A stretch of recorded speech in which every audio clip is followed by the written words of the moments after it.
বাংলাদেশের বৈধ জিগজ্যাগ ইটভাটা মালিকরা অভিযোগ করেছেন, সরকার অনুমোদিত প্রযুক্তির ভাটায়ও তারা অন্যায়ভাবে জরিমানা, ভাঙচুর ও হয়রানির শিকার হচ্ছেন।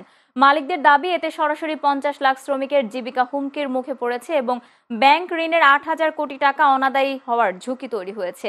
আজ সকালে রাজধানীর বিজয়নগরের একটি অভিজাত হোটেলে আয়োজিত সংবাদ সম্মেলনে এসব অভিযোগ তুলে ধরেন বাংলাদেশ ব্রিক ম্যানুফ্যাকচারিং ওনার্স অ্যাসোসিয়েশনের সভাপতি ফিরোজ হায়দার খান।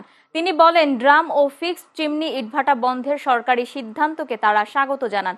তবে লাইসেন্স সংক্রান্ত জটিলতার কারণে জিগজ্যাগ ভাটা বন্ধ করা কিংবা অভিযানের নামে হয়রানি কোনোভাবেই যৌক্তিক নয়।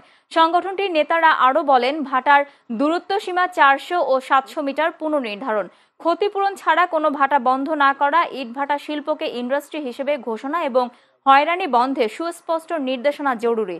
ইটভাটা মালিকরা আশা করছেন, সরকার দ্রুত সুনির্দিষ্ট নীতিমালা প্রণয়ন করলে শিল্প, শ্রমিক ও ব্যাংক সব পক্ষই উপকৃত হবে।